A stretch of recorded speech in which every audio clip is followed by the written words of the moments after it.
Habang tumitindi ang laban, naging mas mabagal at mas pilit ang mga galaw ni Tang So-yong. Mukhang hindi talaga kayang itago ang edad, sabi ni Guigui habang tinatanggal ang karayom mula sa kanyang noo. Dagdag pa niya, nililinlang mo lang ang sarili mo. Nagulat si Tang So-yong sa biglaang kilos ni Guigui, at habang abala ang dalawa sa isa't isa, pinakilos ni Guigui ang kanyang puppet upang umatake mula sa likod. Nasugatan ng puppet si Tang So-yong, at sinabi ni Guigui, muntik na iyon. Samantala, naisip ni Tang So-yong, delikado iyon. Sinabi niya, halos nataman mo na ako. Kung mas maingat ka lang kumilos, baka napatay mo pa ako. Ngunit sinagot siya ni Guigui, hindi ko iniisip na ganoon iyon. Masyado pang maaga para sabihin mo yan. Sabay nilabas niya ang kanyang ice white sword, habang inilabas naman ni Tang So-yong ang kanyang dragon scale whip. Ano sa tingin mo dito? Tanong ni Tang So-yong.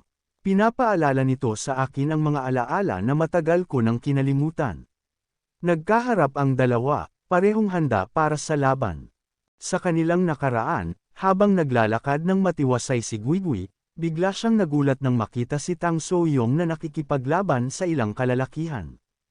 Sumugod ang mga ito kay Tang So-yong, ngunit mabilis niyang pinugutan ng ulo ang ilan gamit ang kanyang letigo. May isa pang sumubok umatake mula sa likod, ngunit bigla itong tinusok ng yelo at namatay. Sinabi ni Tang So-yong, hindi mo na kailangang makialam.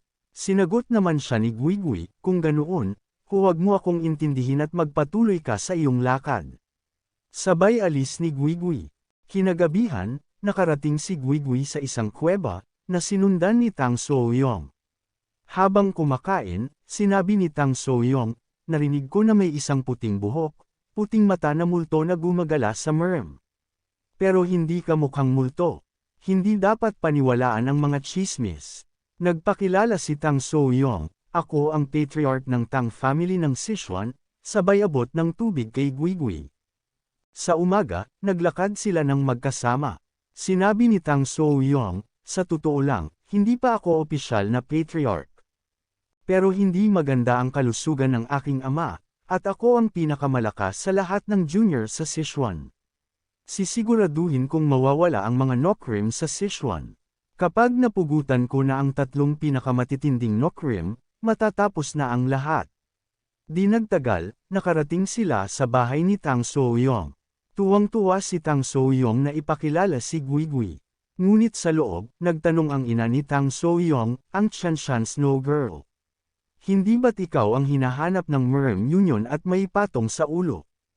Bagamat may nagtanong kung magkano ang bounty, pinigilan ito ng ina. Sinabi niya, maaari kang manatili dito ng isang gabi, pero sana maintindihan mo ang kalagayan ng aming pamilya. Tumango si Guigui at sinabing, pasensya na, pero tatanggapin ko ang inyong alok. Sa kalagitnaan ng gabi, naramdaman ni Guigui ang masamang balak ng iba. Nagising siya at handang depensahan ang sarili. Samantala, pumasok si Tang So-yong sa silid ni Guigui upang magyaya ng inuman, ngunit nagulat nang wala ito roon. Lumabas siya upang hanapin si Guigui at narinig ang kaguluhan. Nang marating ang pinagmulan ng ingay, nakita niya si Guigui na nakikipaglaban sa mga kalalakihan. Habang nakikipaglaban, naisip ni Guigui na mga mandirigma ang mga ito. Kahit naiwasan niya ang ilang atake, tinamaan siya ng punyal sa balikat at napasigaw sa sakit. Sumugod muli ang mga kalaban, ngunit sa pagkakataong ito, dumating si Tang So-yong upang tulungan siya. Sila ang tatlong murderous Nokrim, sabi ni Tang So-yong.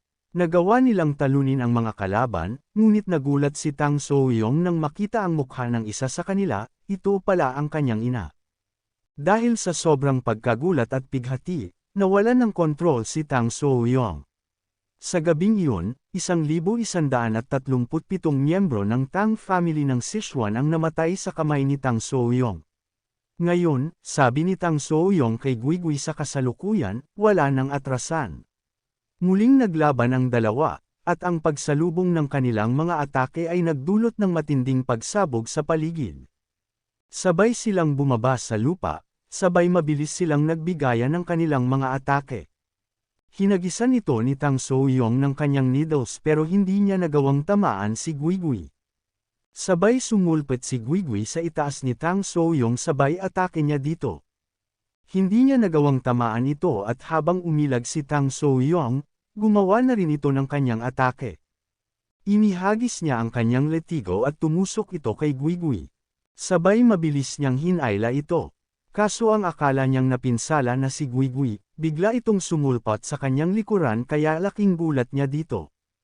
Kahit nabiglaan ito, nagawa pa rin makaalis ni Tang So-yong dito. Sabay bumatong muna siya sa sanga ng puno upang tingnan si Guigui kasama ang puppet nito. Habang nasa baba ang dalawang Guigui, sinabi ni Tang So-yong, nakakainis talaga ang puppet na yan. Sabay biglang nagsalita ang dalawang Guigui ng sabay at sinabi nito kay Tang So-yong na, sobra ka nang nagsasalita. Sabay hindi na pinatagal pa ng mga ito dahil nagsimula na silang muling maglaban. Habang naglalaban sila, may napansin si Tang So-yong. Sabay mabilis itong sumugod sa isang Guigui habang sinasabi, ikaw ang tunay. Sabay malakas niya itong inatake kaya nabura na lang ito. Pero bigla siyang nagulat nang lumabas dito si Guigui. Mabilis din naman siyang inatake nito kaya hindi na siya nakaiwas pa at tinamaan siya. Inatake ni Tang So-yong ang kanyang balikat upang alisin ang yelo na nakakabit dito. Sabay sinabi niya kay Guigui, hindi mo na magagamit ang puppet mo. Pero sinabi lang din ni Guigui, hindi mo na rin magagamit ang kaliwang kamay mo. Sabay turo ni Tang So-yong sa baba at tinanong, ang paa mo? Nagulat si Guigui nang makita niyang may nakakagat na ahas sa kanyang paa. Sinabi ni Tang So-yong, nagkampante ka. Dahil hindi mo na magagamit ang isa sa mga paa mo, mukhang ako na ang nasa kalamangan ngayon. Sambit pa niya, kahit na may malakas kang yin energy limbs, imposibleng tuluyang maharangan ang pagkalat ng laso ng green snake. Naisip ni Guigui, mapapahamak lang ako kung patatigilan ko pa ito. Kailangan kong gawin ang unang hakbang para alisin ang nakakainis niyang letigo. Sabay pinakawalan niya ang malamig niyang enerhiya. Paglabas niya nito, agad siyang sumugod kay Tang So-yong. Hindi naman nagpatalo si Tang So-yong dahil malakas niyang hinampas ang lupa gamit ang kanyang letigo kaya tumaas ang lupa para maging harang. Pero wala itong nagawa kay Guigui dahil mabilis lang siyang nakalampas dito. Nang malapit na ito sa kanya, iniharang niya ang kanyang letigo kaya naging yelo ito. Sabay mabilis din siyang tumalon pataas dahil inatake siya ulit ni Guigui. Dahil doon, ang kanyang letigo na naging yelo ay nasira na rin. Hindi pa doon natapos si Guigui dahil mabilis niyang pinagalaw ang matitilos na yelo upang atakihin si Tang So-yong. Habang iniiwasan ito ni Tang So-yong, naisip niya, nakakainis na kasanayan. Sabay nilabas niya ang kanyang sinulid upang sirain ang mga ataking yelo ni Guigui. Nagawa naman niyang mawasak ito sa maraming piraso. Sabay noon, inatake na rin niya si Guigui gamit ang kanyang sinulid. Pero gumawa si Guigui ng yelo na harang sa kanyang harapan. Hindi naman kinaya ng yelo ang mga sinulid ni Tang So-yong kaya nagkaroon ito ng butas at dumiretso ang atake kay Guigui. Mabilis din naman niyang sinalag ang mga ito pero nagawa siyang mapatalsik nito kaya tumama siya sa isang puno. Nagawa niyang salagin ang lahat pero ang puno ay hindi nakaligtas. Sinabi ni Tang So-yong, ang mga kasanayan mo ay hindi na kasing galing ng dati.